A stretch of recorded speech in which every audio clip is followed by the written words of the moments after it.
અમદાવાદના ચાંદખેડા ખાતે સંવિધાન સન્માન યાત્રા કાઢવામાં આવી રહી છે। મોટી સંખ્યામાં સંવિધાન સન્માન યાત્રા કાઢવામાં આવી રહી છે। પાછળના દ્રશ્ય જોશો ત્યારે ખાસ કરીને જિગ્નેશ મેવાણી પોતે આ સંવિધાન સન્માન યાત્રા ખાતે પહોંચ્યા છે। કયા હેતુથી આ સંવિધાન સન્માન યાત્રા કાઢવામાં આવી છે ચોક્કસથી આપ જોઈ રહ્યા છો। ત્યારે આ સંવિધાન સન્માન યાત્રા જે ચાંદખેડા ખાતે જે કાઢવામાં આવી છે, મોટી સંખ્યામાં સંવિધાન સન્માન યાત્રા કાઢવામાં આવી છે। ત્યારે કયા હેતુથી આ યાત્રા કાઢવામાં આવી છે ચોક્કસથી જિગ્નેશ મેવાણી છે તેમની સાથે વાતચીત કરીશું કે સંવિધાન સન્માન યાત્રા જે છે કયા હેતુથી કાઢવામાં આવી છે। જિગ્નેશ મેવાણી છે તેમની સાથે વાતચીત કરીશું। સંવિધાન સન્માન યાત્રા કાઢવામાં આવી છે, શું કહેશો? સમગ્ર ચાંદખેડા અને અમદાવાદ શહેર અને ગુજરાતના દલિતોમાં વંચિતોમાં ભયંકર આક્રોશ એટલા માટે છે કે ગુજરાતમાં અને દેશમાં અનેક દલિત અત્યાચારની ઘટનાઓ ભારતીય જનતા પાર્ટીના શાસનમાં ખૂબ વધી છે। હમણાં ઉત્તર પ્રદેશના રાયબરેલીમાં હરિઓમ વાલ્મીકી નામના દલિત સમાજના વ્યક્તિનું સરેઆમ ભર બજારમાં હત્યા કરવામાં આવી, ખૂન કરવામાં આવ્યું। હમણાં ઉત્તર પ્રદેશની બાજુમાં હરિયાણામાં એડિશનલ ડીજી રેન્કના એક ઉચ્ચ આઈપીએસ અધિકારી દલિત સમાજના અધિકારીએ આત્મવિલોપન કરવું પડ્યું, સુસાઇડ કરવું પડ્યું। હજી પણ એમના મુખ્ય કસૂરવારોની ધરપકડ નથી થઈ રહી।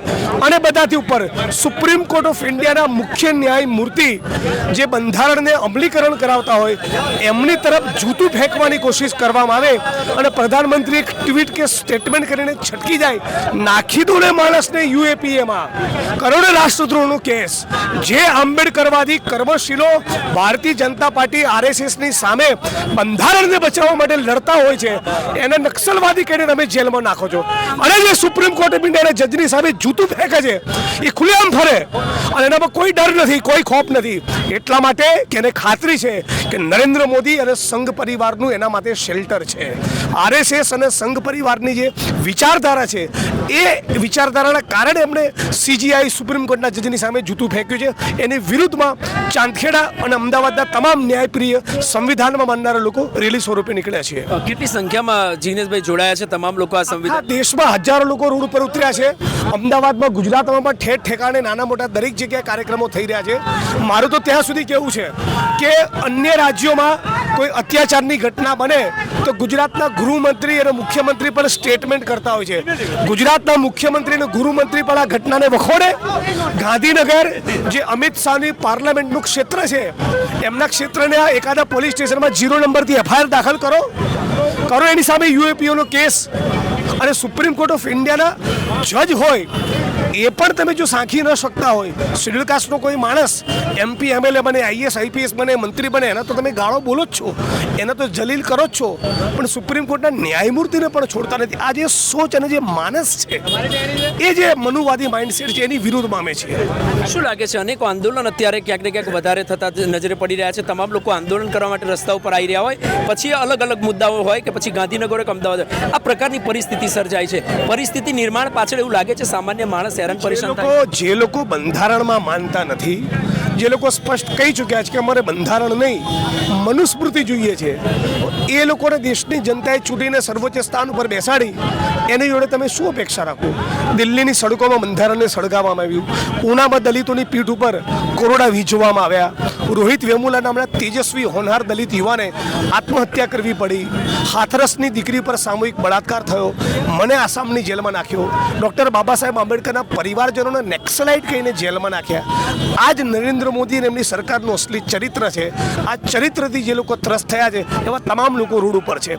ઓબીસી, આદિવાસી, દલિત, મુસ્લિમ, ડીએનટી જે ગુજરાત અને દેશનો 85% વર્ગ છે એનો ખુરદો બોલાવી દેવો એ જ નરેન્દ્ર મોદીના જીવનનું લક્ષ્ય છે।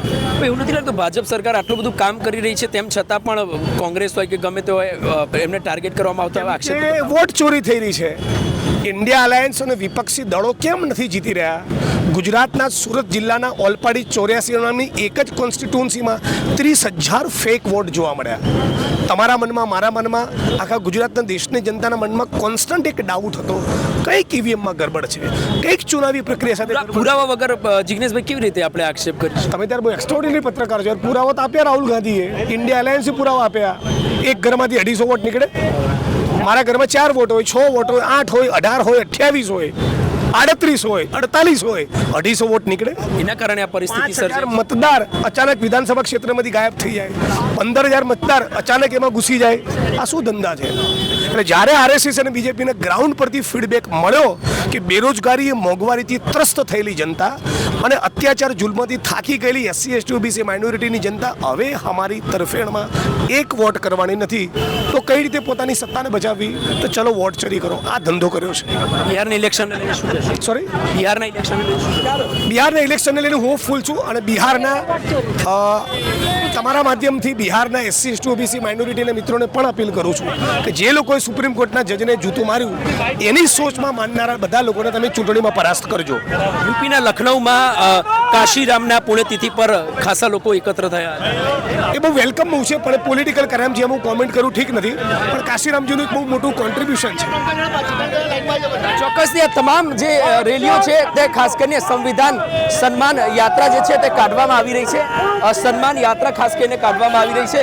આપણે બતાવીએ દ્રશ્ય કે આ સન્માન યાત્રા જે છે, સંવિધાન સન્માન યાત્રા જે છે તે ક્યાંક ને ક્યાંક કાઢવામાં આવી રહી છે. તમામ લોકો દ્વારા આ સંવિધાન સન્માન યાત્રા જે છે તે ખાસ કરીને કાઢવામાં આવી રહી છે. ત્યારે ચોક્કસથી સવાલ એ થાય કે સંવિધાન સન્માન યાત્રા જે છે તે આ મોટી સંખ્યામાં કાઢવામાં આવી રહી છે. ચાંદખેડા ખાતે સંવિધાન સન્માન યાત્રા કાઢવામાં આવી રહી છે. બીજી તરફ પોલીસ બંદોબસ્ત પણ ખૂબ જ ચુસ્ત કરી દેવામાં આવ્યો છે.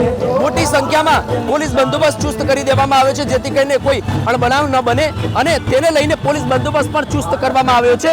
જે પોલીસના પણ દ્રશ્ય આપણે બતાવીએ કે આ પોલીસ બંદોબસ્ત ખૂબ જ ચુસ્ત કરવામાં આવ્યો છે. મોટી સંખ્યામાં પોલીસ બંદોબસ્ત સાથે આ સંવિધાન સન્માન યાત્રા ખાસ કરીને કાઢવામાં આવી રહી છે. અમદાવાદના ચાંદખેડા ખાતે આ સંવિધાન સન્માન યાત્રા જે છે તે કાઢવામાં આવી રહી છે અને તમામ જે મુદ્દાઓ છે તે મુદ્દાઓને લઈને જિગ્નેશ મેવાણીએ વાતચીત કરી અને કયા પ્રકારના મુદ્દાઓ છે તે પણ ચોક્કસથી તેમને દ્વારા મૂકવામાં આવ્યા. પ્રતિ આક્ષેપ તમામ પોલિટિકલની અંદર થતા હોય, પરંતુ આ જે સંવિધાન સન્માન યાત્રા જે છે તે ચાંદખેડા ખાતે કાઢવામાં આવ્યા છે. કેમેરા પર્સન સાથે પ્રેમ ચોબે, સમય રિપોર્ટ્સ, અમદાવાદ.